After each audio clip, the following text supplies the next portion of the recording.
Wala nang gamot para sa sakit ni Don. We could continue with the treatments, but there's no assurance that they would still work. Unless...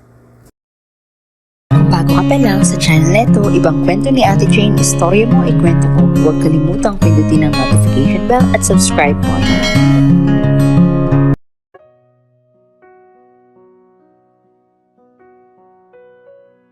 Ang ika-15 kabanata. Kinagabihan ay bumalik na rin si Don sa bahay ni Neri.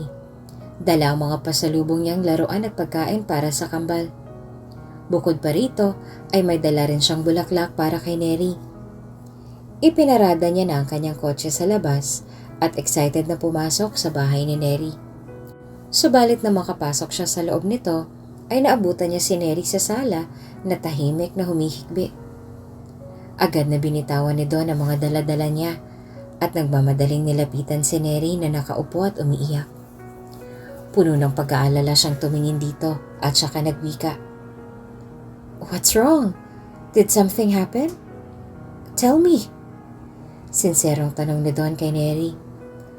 Hindi naman umimik si Neri at nagpatuloy lang sa pagluha.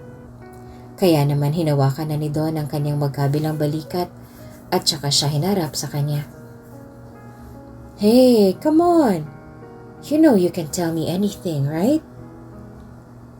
Sandaling natigilan si Neri at saka huminga ng malalim bago humarap kay Don at seryosong tumingin dito. Nang tingnan ni Neri si Don ng ganoon, ay nakaramdam na ng iba si Don. Bigla siyang kinabahan at wari niya ay alam na niya kung saan mapupunta ang kanilang magiging usapan. "Tell me the truth, Don. May sakit ka ba?" Halos hindi na maituloy ni Neri ang kanyang sasabihin dahil nabasag na ang kanyang boses at muli na naman siyang napaluha. Napayuko si Don nang marinig ang tanong na iyon na namutawi sa bibig ni Neri. Kaya naman lalo lamang napaiyak si Neri nang mapagtantong isa ng kumpirmasyon iyon. "Why didn't you tell me? Kailan pa? May plano ka bang sabihin to sa akin? O talagang itatago mo na lang? Did you really have to hide it from me, Don?" Naluluha at sunod-sunod na mga tanong ni Neri. Dahil doon ay nanikip na rin ang dibdib ni Don at nagsimula nang mangilid ang kanyang mga luha. "I never meant to hide it from you. I just don't want you and our children to get hurt. This sickness of mine has been eating me up for 3 years now. Sinarili ko lang dahil ayoko maging pabigat sa ibang mga tao." Sagot na Don. "Pero Don, kailanman, hindi ko iisipin na pabigat ka. Gagaling ka naman, hindi ba?" Umiwas ang tingin si Don kaya naman lalong nadurog si Neri. "Diba?" Pag-uulit ni Neri. Imbis na tumangot umuo si Don, ay hindi ito sumagot at nanatiling tahimik. Kaya naman hindi na napigilan pa ni Neri ang mas lalong lumuha. Pakiramdam niya ay nauulit muli ang kanyang nakaraan, na parang lahat na lamang ng lalaki sa kanyang buhay ay kinukuha ng malulubhang sakit. "Please don't give up, Don. Please tell me na gagaling ka," sambit ni Neri. Hindi pa rin sumasagot si Don. Bagkos ay niyakap na lamang niya si Neri habang tila unti-unti rin siyang dinudurog ng kanyang sakit. Hindi alam ni Don kung ano ang gagawin ngayon, lalo na't lumalala na ng sakit ni Don at mukhang malabo nang magamot pa ito. Habang yakap-yakap ni Don si Neri, ay tahimik siyang nananalangin. Hindi rin niya maiwasang manumbat dahil kinuha na sa kanya ang kanyang ama noon dahil sa isang sakit. At ngayon, kung kailan unti-unti nang naaayos ang relasyon nila ni Don at napagtitibay na ang kanilang pagsasama bilang isang buong pamilya, kung kailan nagkaroon na sila ng pangalawang pagkakataon upang magmahalan, ay meron palang sakit si Don at may malaking posibilidad na hindi ito gumaling. Napati si Don na nag-iisang lalaking nagpatibok ng kanyang puso ay mawawala rin sa kanya. Please don't give up for me. For our kids. Fight for us, Don. Please. Naluluhang pakiusap ni Neri kay Don. Sa mga puntong iyon ay napagtanto ni Don na hindi niya rin naman ninais na iwan na lamang ang kanyang mag-iina. Ngayong nagkaroon na siya ng pagkakataon na makasama ang mga ito. Kaya naman binuo niya ang kanyang loob na magpagamot at lumaban para kay Neri at sa kanilang dalawang anak. Nagsimula na ang mga treatments ni Don. Sa tuwing nagpupunta ito sa klinik upang magpapagamot, ay palagi siyang sinasamahan ni Neri. Hands-on kung mag-alaga si Neri kay Don. Lahat ng mga gamot nito ay palagi niyang hinahanda at pinagluluto niya pa ito ng mga pagkain na angkop para kay Don. Alinsunod na rin sa mga bilin ng doktor. Subalit habang tumatagal ang panahon, ay lalo lamang lumalala ang karamdaman ni Don at pahina lamang ito ng pahina.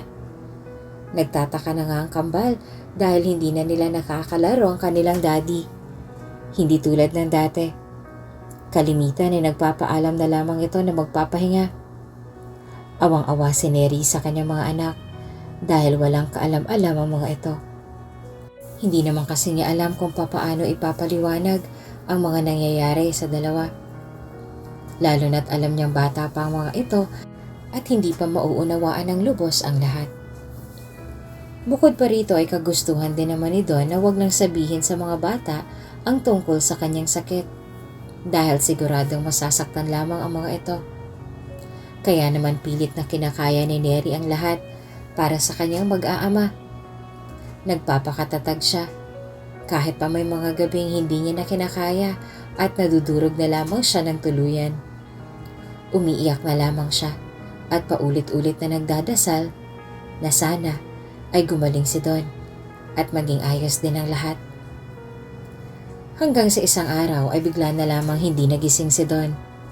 Bakas na bakas ang kaba at pagkataranta ni Neri nang paulit-ulit niyang sinubukan na gisingin si Don, subalit hindi ito magising. Nagmamadali siyang tumawag ng ambulansya. Dahil sa kanyang pagkataranta ay nagulat din ang kanyang mga anak. Mommy, ano pong nangyayari? Inosenteng tanong ni Mavi. Subalit hindi sumagot si Neri. Maya-maya pa ay dumating na rin ang ambulansya at inihiga na doon sa stretcher bago tuluyang isakay sa ambulansya si Don. Mommy, ano pong nangyari kay Daddy? Naiiyak na tanong naman ni Cassie. Subalit wala pa rin sa sarili si Neri at sumakay na lamang sa ambulansya. Habang naiwan naman kay Juliet ang dalawang bata, naiyak ng iyak dahil gulong-gulo sila sa mga nangyayari. Nang makarating sa ospital ay agad na isinugod si Don sa emergency room. Doon natagpo ang tuluyan ng lumala ang kondisyon ni Don.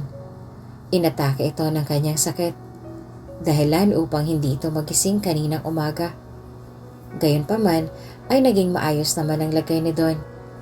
Inasikaso na siya ng mga doktor at nurse at saka inilipat sa isang pribadong kwarto. Kapansin-pansin ang pamumugto ng mga mata ni Neri. Hinang-hina siya habang nakaupo sa gilid ni Don at pinagmamasdan nitong natutulog. Hinihintay niyang magising si Don at hanggang ngayon ay hindi pa rin siya mapakali dahil sa nangyari kanina. Buong akala niya ay tuluyan ang mawawala sa kanya si Don. Halos magunaw ang mundo ni Neri sa isiping iyon dahil hindi niya kakayanin kung sakaling mangyari nga iyon.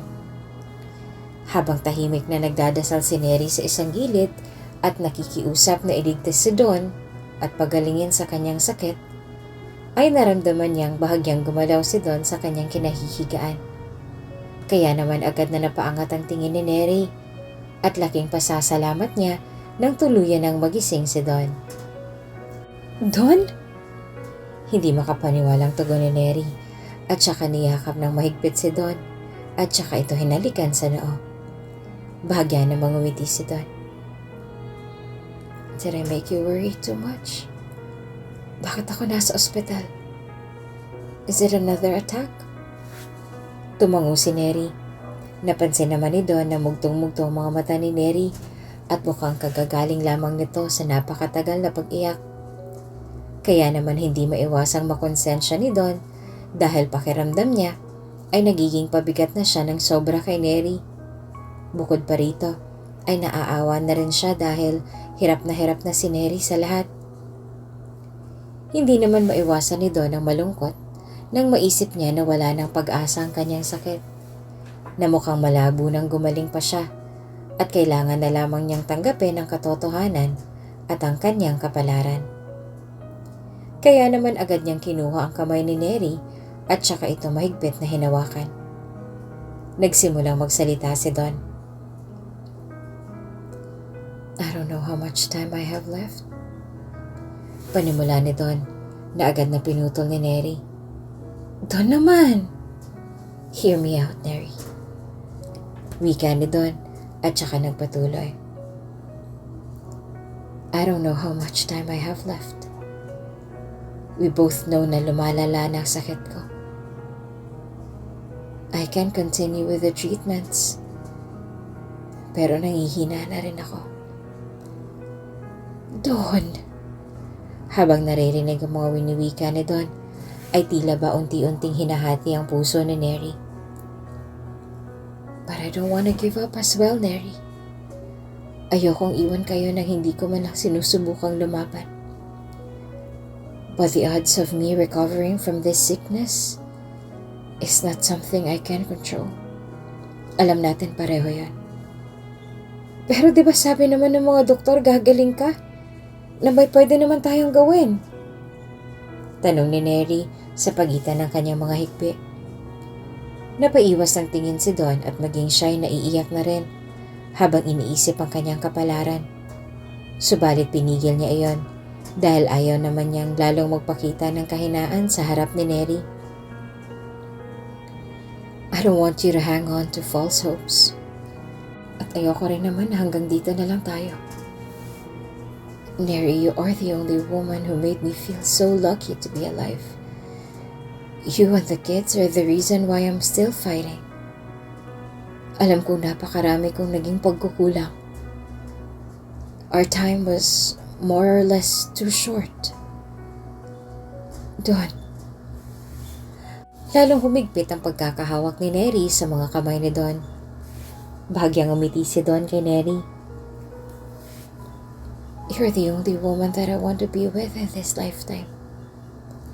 Ayoko namang umalis nang hindi man lang kita natatawag na misis ko.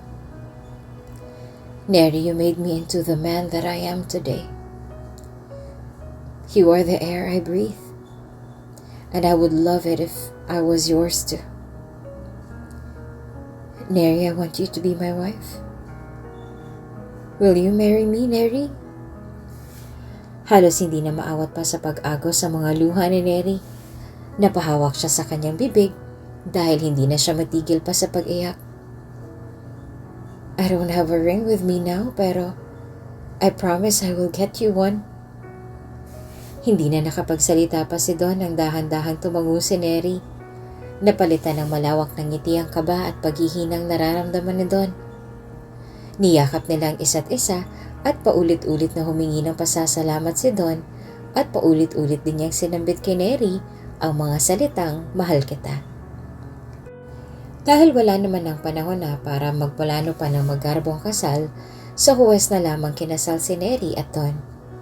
Nais din ni Don na maikasal man lang silang dalawa ni Neri upang maging lehitimo ang kanilang dalawang anak at mamana nila ang lahat ng mga kayamanan na kanyang iniwan kung sakaling ang dumating ng panahon at siya'y tuluyan ng mawala.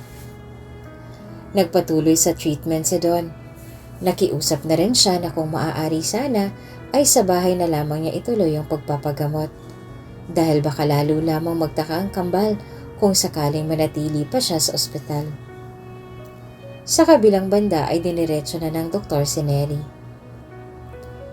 Wala nang gamot para sa sakit ni Don. We could continue with the treatments, but there's no assurance that they would still work. Unless what, Doc? Unless magawa natin ang isang procedure na sinabi ko sa kanya noon. Kaya rin kailangan niyang mag-anak dahil kailangan ng pusod ng bata para magawa ito. Biglang nagliwanag ang mukha ni Neri. Napagtanto niyang itinago niya pang pusod ng kambal noon dahil may nang-engganyo rin sa kanya na ipa-freeze ito. Would this really work, Doc? Puno ng pag-asang tanong ni Neri. We can only hope, but I'm sure it will. Dinala sa ibang bansa ang mga sample na iyon upang makunan ng stem cell gamit ang mas makabagong teknolohiya. Doon na rin nagtungo si Don upang doon siya magpaggamot. Ginawa na nga ang procedure at nagpatuloy pa rin si Don sa mga treatments. Hanggang sa nangyari nga ang isang milagro. Tuluyang gumaling si Don mula sa kanyang iniindang malubhang sakit. Bumalik na rin si Don sa bansa at masaya nga silang nagsama. Bumili na ng bagong bahay si Don sa Cebu at doon na sila nanirahang mag-anak. Masaya si Neri dahil sa wakas ay tuluyan na nilang mabubuo ang kanilang pamilya. At mas lalong masaya si Don dahil hindi niya na kailangan pang mabuhay ng may tinatagong karamdaman. Isang araw ay nagmamadaling umuwi si Don mula sa trabaho nang makatanggap ng isang tawag mula kay Neri. Buong akala niya ay mayroong nangyari, kaya naman kinakabahan siya nang dumating siya sa bahay. What happened? Napatingin si Don kay Neri na nakaupo sa sala at sa kambal na nagtitinginan habang parehong nakangiti. Kumunot ang noo ni Don. What happened? Pag-uulit nito. Nagkatinginan ng kambal at parehong ngumiti ng malawak. Baby! Excited na wika ng mga ito. Nagtaka si Don at nang tingnan niya si Neri ay nakangiti na rin ito sa kanya. Baby! Pag-uulit ni Neri sa sinabi ng kambal. Doon na napagtanto ni Don ang magandang balita. Kaya naman agad niyang hinalikan si Neri at mahigpit na niyakap. Laking pasasalamat ni Don dahil bukod sa makakasama niya ng kanyang pamilya ay may bagong biyaya pang darating sa kanila. At wala na rin siyang ibang hihilingin pa dahil nasa kanya na ang lahat ng pinakamagandang nangyari sa kanyang buhay. Bago ka pa lang sa channel neto, ibang kwento ni Ate Jane, istorya mo, ikwento ko. Huwag kalimutang pindutin ang notification bell at subscribe button.